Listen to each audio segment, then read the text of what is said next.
Everything was great. Let's just go from the...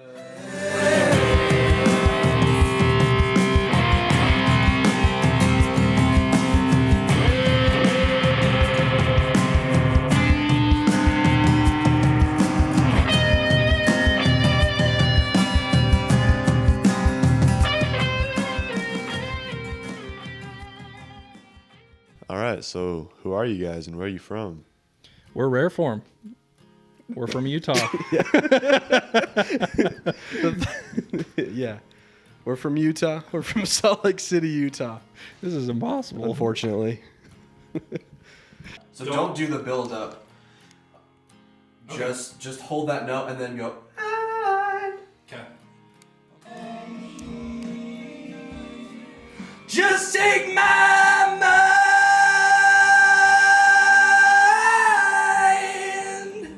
How'd we meet, dude? How do we meet? I was on Facebook Marketplace. This was like, 4 years ago, probably? Yeah, a long time ago. 4 years, probably. And I was looking for guitars or something, and I saw an ad there was a band was looking for a singer. So I sent in like an audition demo tape thing. Yep. It was like a Metallica cover. Yeah, it or was. something. Yeah, it was interesting, and then it all led to just you and I being like, I think you and I got something going on, you know? Yeah. Keep tasting all right so far? Everything's great. Yeah, Awesome. thank You guys keep enjoying. Yeah, thank you, bro. What is this, dude? What? The like burnt shit? It's a dead fly. It's like burnt cheese, bro. It literally looks like a fucking spider. That's cheese, right? Yeah. Let me see it. It was just on the bottom of my burger. It's definitely a spider. It literally looks like a hair. Yeah. I don't know what that is. It like kind of looks like... That's not a hair. Are you sure?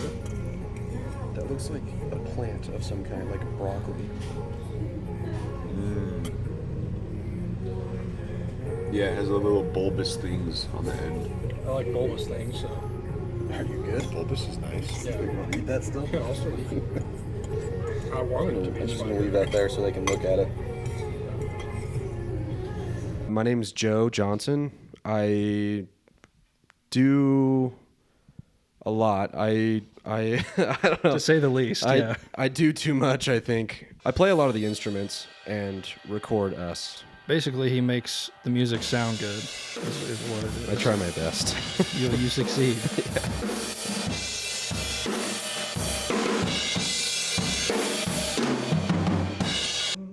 It's the first part that throws me off. Da, da, da, da, da, da. So what if you did? What if you did da, do, ga, da, do, ga? I'm Smokey, and I guess my role is writing. Yeah, a lot of the more recent songs, like Letter in Vain and Born of a Stranger, Singing Myself to Sleep, those songs were like completely you. Like, Yeah, kind of the demo, whatever. Yeah. And we used some of the stuff that I had recorded. yeah, Singing Myself to Sleep, we used all of your guitar tracks Yeah. and vocal tracks for the most part, you know. But yeah, it's cool to just see where you are. you Thanks, know? man. I appreciate it. I wouldn't do any of this stuff if I didn't have you here. Yeah, well, you're welcome.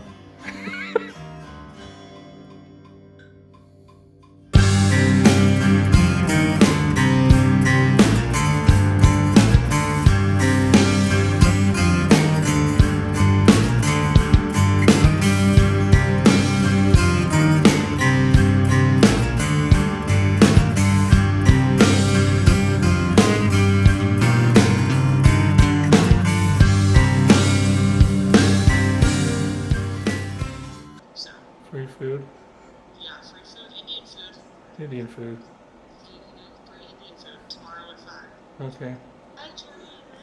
I love you. Okay. Anyway. It was like junior year of high school, and I spent a lot of time up in Montana doing like outdoor stuff, hiking, fishing, hunting, all that kind of stuff. And I've been going there since I was like 5. And yeah, junior year of high school, I was up there and I was alone on a hike, which was not smart. You shouldn't do that. And on the way back, I was like a mile or so from my Jeep, and I got attacked by a grizzly bear up there. And so, which was not great. It was not ideal. No, that's not good. Anyways, that's a whole thing. But a few years later, I was working for Honda as a mechanic for Honda. Somehow the story got brought up with my coworkers while we were working on cars. But one of the guys that was a little far away from me, he goes, "Oh, so you got attacked by a smoky bear?" And I was like, yeah. And then a couple weeks later, I got my uniforms for Honda, like the jumpsuit things. Yeah. And they had embroidered Smokey on it. What has been the hardest part about creating this album?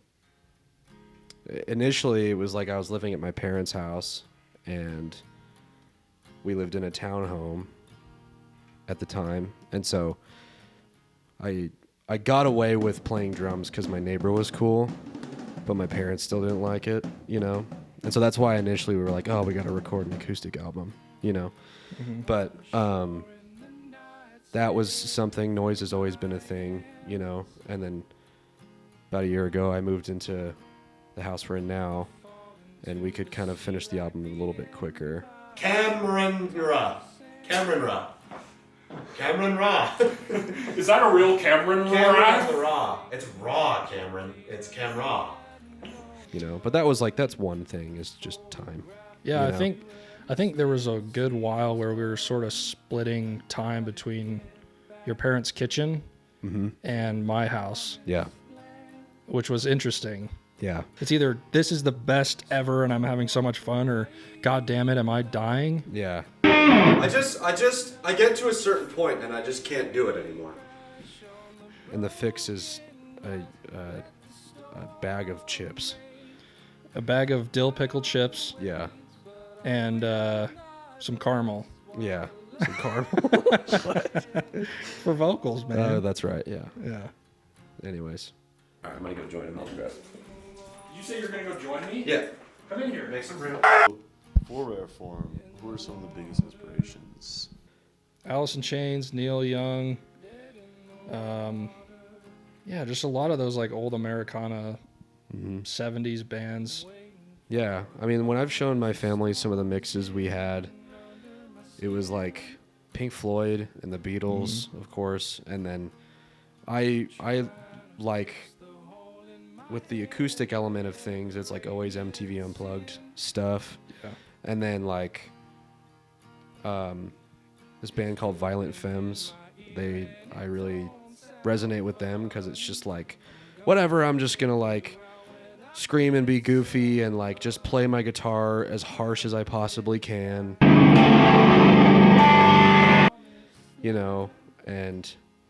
but then also, funny enough, like a lot of metal band inspirations, Yeah, I think structurally a lot of it does come from metal. Yeah. The other thing I was gonna say is there's like in our music somehow there seems to be a pretty big like Spanish influence as well. Oh, dude, like with a lot of our guitar work. Yeah. And like instrumentally, a lot of it's that. Yeah, I don't know what it is. I got into like this like mariachi band phase where I just listened to a bunch of mariachi bands, and like I just love how their 12-string sounds. Yeah. And then like during this process of making the album, I learned how to solo really well. Yeah. And then like I don't know, like the Spanish influence just kind of came out of left field. Yeah. And it wasn't even during that time that I was listening to like flamenco music. It was just like, this is what fits the song, Yeah, it was not intentional in any way. Yeah. It was just the way that you were playing at the time, and we started noticing it. Yeah. And then other people that we were showing our music started noticing it, and I'm like, this is the coolest thing. Yeah. Like what band can you point to that has that element that is in this sort of vein? I don't even know what vein it is, but yeah. I love it. That's definitely the main thing. Could it be my end? What if it's over, my friend? Could it be my end?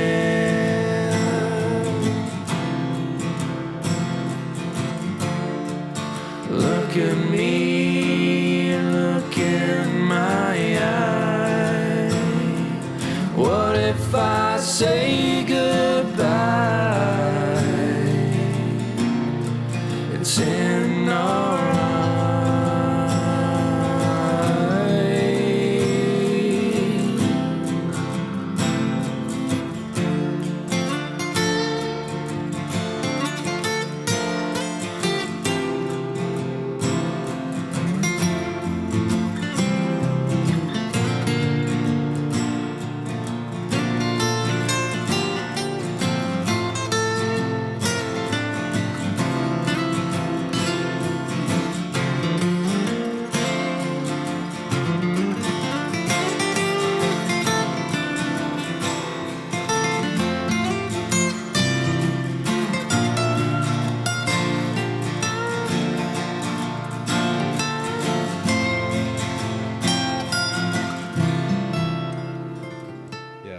Yeah, so I guess to answer your question, just for now, I think we just wanted to reach other people, you know?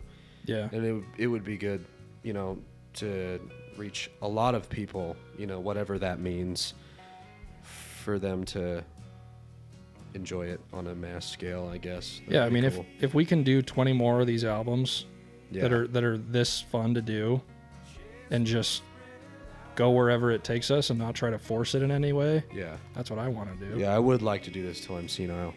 And Well, we're getting there, yeah, we are. especially Gosh. me. Yeah. You are. You're pretty senile. Hmm. So that's the goal, I guess. Become senile. Yeah, become senile. That is the goal. Becomes.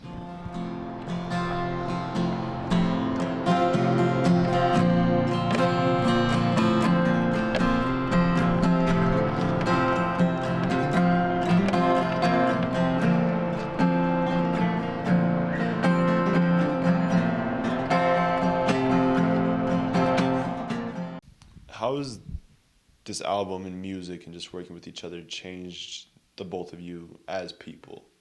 If I don't have music, then I don't really have anything to live a quality life for, you know? Some people like have a family and shit, you know?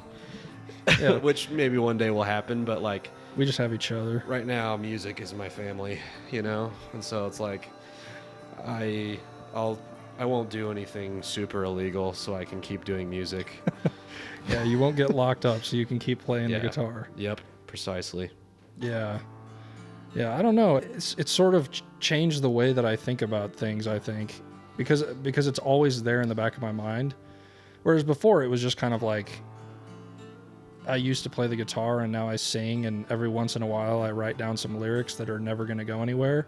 But now it's like I'll be sitting at work and I have to run to the bathroom and record a line or something because I'm like, Yeah. if I forget this, Yeah. it's gone. Oh, you go to the bathroom to do that? Yeah, I do it into the toilet Oh, okay. for reverb Yeah. purposes. Reverb purposes, dude. No, yeah, I just like make sure everybody watches while I do it. Yeah, I do it in the middle. I do it at my desk. Yeah. Yeah, I think that it's given me another thing to focus on, you know? Mm-hmm. It's like if I feel like I'm stuck somewhere, or I feel like I've become static, Yeah. I can work through something with doing that. It's just another coping mechanism, Yeah. you know? I don't know how it's like changed me, you know, like I think like if I didn't get into music, I would have just, Skateboarding. yeah, skateboarding was a thing for a long time, but that got me into music, you Mhm. know, but like I just don't know how I would like have a constructive conversation with myself, you know, like I think like if I write a song like Ballad of a Blackbird, you know, because when I was writing the lyrics to that song, when I write the lyrics to any song, I'm kind of just like, what would rhyme, what would sound poetic, you know, I'm just kind of throwing shit on a page, and then I do the vocals, I do the whole song, and then like 6 months to a year after I've written it and recorded it, I'm like, that applies to me now, you know, And how did I know that this is what I was going to be going through?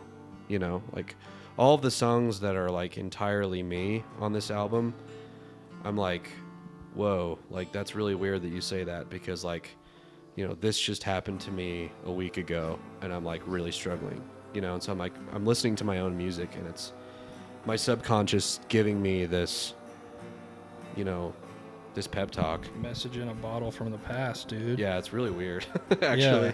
It's kind of, you know, like it ends up being kind of a spiritual thing for me. Yeah. You know, I think that's So- completely the opposite of me. I overthink things into the ground before I record them. yeah, And so, yeah, that's definitely something that I've struggled with a little bit, is like overthinking lyrics too much. But honestly, I think the biggest difference that this whole thing has made is you. If none of this existed, I would have never met you. yeah.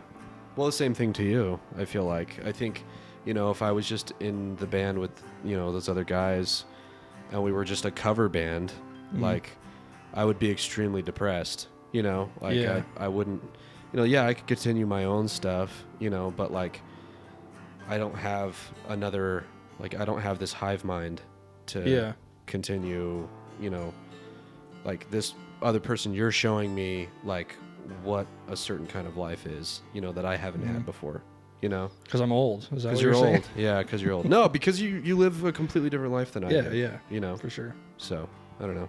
Yeah, I mean, I sent in that audition and I didn't even tell anybody about it. I just sent it in, and because I didn't tell anybody, because I'm like, this is going to go nowhere. Yeah. They're going to say no, or I'm going to go to their house and they're going to be super weird, which was true. Which was true. But it's okay. But I didn't tell anybody until I like was in the band, Yeah. and then here we are, and you're my best friend, and I love you. Yeah. I love you, brother. Do you have any dream gigs or venues that you want to be at and perform at? I don't know. It would be fun to like just play at all the places that I've seen shows at here in Salt Lake, you know? That would be cool. Yeah. Like as cool as it would be to be like, oh yeah, we did the Grand Opry, or we did, you know, any of the big venues in LA or whatever. I feel like it would be even cooler if we played some of the big places here that we've spent our whole lives just Yeah. standing in the audience, you know? Yeah. I don't think it's like, for me, like the more I think about it, because we haven't played a show yet, not one, No. you know, but I have always wanted to just play in the most stinky, disgusting, like 10-person house party thing. Like that would be so fun. And it's loud and like we're bugging people, you know, but like it's adrenaline pumping and like really fun, you know, which I don't know how we're going to get there with all these downer ass songs, but Yeah. like, Yeah, there's less pressure, I guess, when it's in that sort yeah. of. You're almost like fighting the people that you're.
How has living in Utah and growing up in Utah and religion impacted music for the two of you?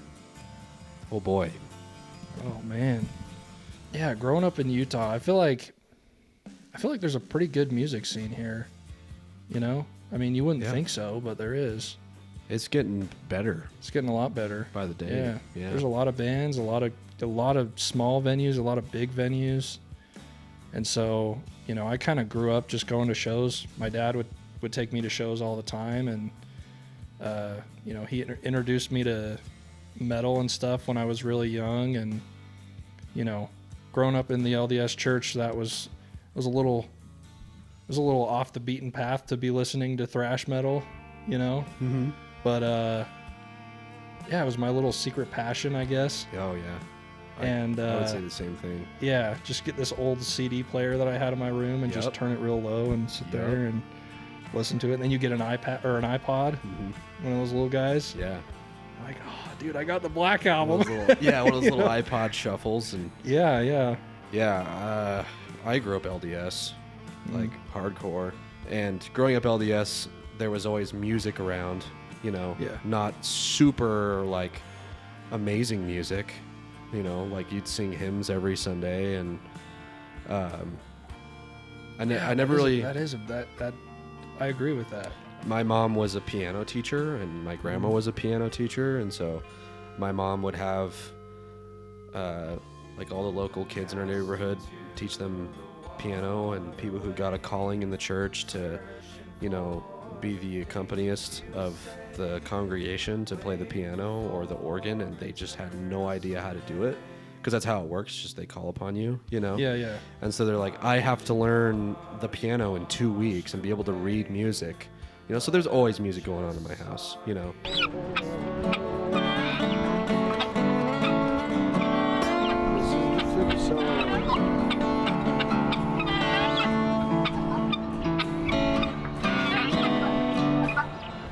All right, I guess one last question to wrap it up. Cool. If I'm a viewer watching this video, this documentary, and I have yet to listen to the album, what is a message you would want to give me going into it? Go listen to it. That's pretty demanding.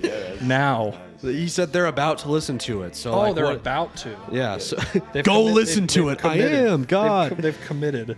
I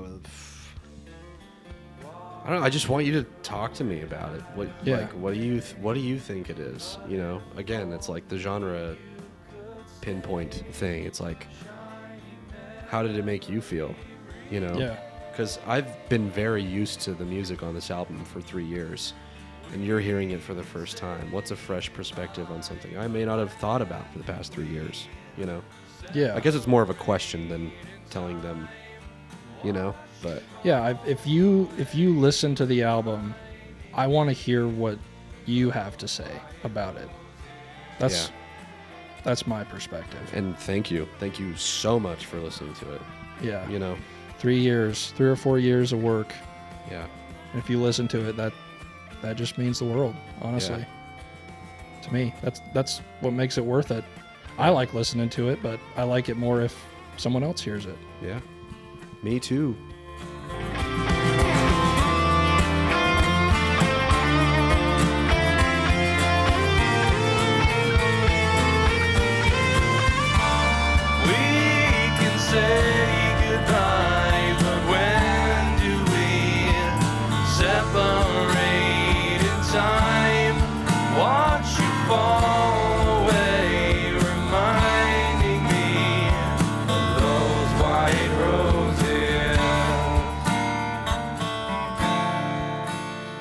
Reminding me of those white roses.